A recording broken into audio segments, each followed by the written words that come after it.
June 13 దేవుని వాక్య ధ్యానం. నీతి మరణము నుండి రక్షించును. సామెతలు 10:2. మన ప్రభువైన యేసుక్రీస్తు నామంలో మీ అందరికీ ఈ ఉదయం శుభములు తెలియజేస్తూ ఉన్నాను.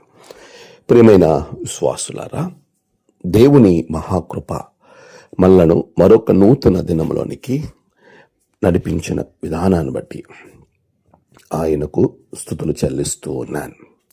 ఈ ఉదయము దేవుని యొక్క వాక్యం నీతిగా జీవించాలి అని చాలా స్పష్టంగా మనతో మాట్లాడుతూ ఉంది. చాలాసార్లు మన జీవన విధానం పరిస్థితికి తగినట్టుగా మారిపోతూ ఉంటుంది. అలా ఉన్నప్పుడే మనము చిక్కుల్లోనికి వెళ్తాం. చివరికి మన జీవితమే ఒక ప్రశ్నార్థకంగా మారిపోతుంది.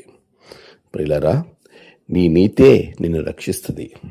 మనము అవినీతి జరిగించకుండా నీతిగా మనం జీవించినప్పుడు మన జీవితంలో ఉన్నతమైనటువంటి ఆశీర్వాదం తగిన సమయంకు ఏ కాలానికి ఆ కాలానికి ఎప్పుడు ఎలా మనల్ని రక్షించాలో మనము కలిగి ఉన్న నీతి జీవితమే మనలను రక్షిస్తుంది.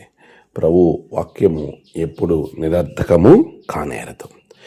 నీవు పరిస్థితులను బట్టి నిన్ను నీవు మార్చుకుంటూ ఈ చల్లగానైనను వెచ్చగానైనను కాక నులువెచ్చని స్థితిలో మనం ఉండడాన్ని బట్టి, అంటే నీతిని తప్పడాన్ని బట్టి మన జీవితంలో చాలా ప్రమాదకరమైన పరిస్థితులు గుండా ప్రయాణం చేయాల్సి వస్తుంది.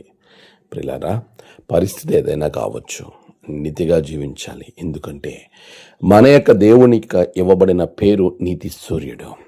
ఆ నీతి సూర్యుని యొక్క రెక్కల క్రింద ఆరోగ్యం ఉంది.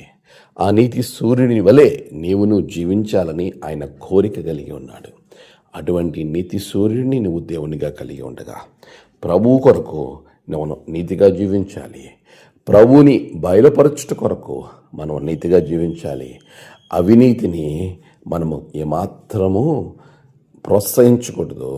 అవినీతిగా మనము జీవించకూడదు. నీతి కలిగిన వారిగా మనము నీతిమంతుడు అనే విషయాన్ని చాలా స్పష్టంగా వాక్యము తెలియజేస్తుంది. అలాంటి నీతిని, దావీదు వంటి నీతి, జకర్యా వంటి నీతి మనం కలిగి ఉన్నప్పుడు మన జీవితంలో ఆశీర్వాదము పొందుకుంటాం. నీతిమంతుడు విశ్వాసం మూలంగా జీవించును అని చాలా స్పష్టమైనటువంటి వాక్యం మనలను బలపరుస్తుండగా, నీ నీతి నిన్ను ప్రతి పరిస్థితి నుండి నిన్ను రక్షిస్తుంది, దేవుని సాక్షిగా నిలబెడుతుంది. అట్టి జీవన విధానం ప్రభువునికి అనుగ్రహించి నిన్ను దీవించునుగాక. ఆమేన్. ప్రార్థన. సర్వశక్తిమంతుడా, గొప్ప దేవ, నీ బిడలను దీవించండి. నీతిగా జీవించటానికి నీ బలమైనటువంటి హస్తం బిడలకు తోడుగా ఉంచండి. నేడు వారి ప్రయాణాలు, పనులు, వారి ఏ పని తలపెట్టారో ప్రతి పనిని ప్రతిని విజయవంతంగా జరిగించుటకు వారిని ఆశీర్వదించండి. ప్రభువా, మా దేవా, నీ సహాయము బిడలకు దయచేయమని ప్రార్థిస్తున్నాను.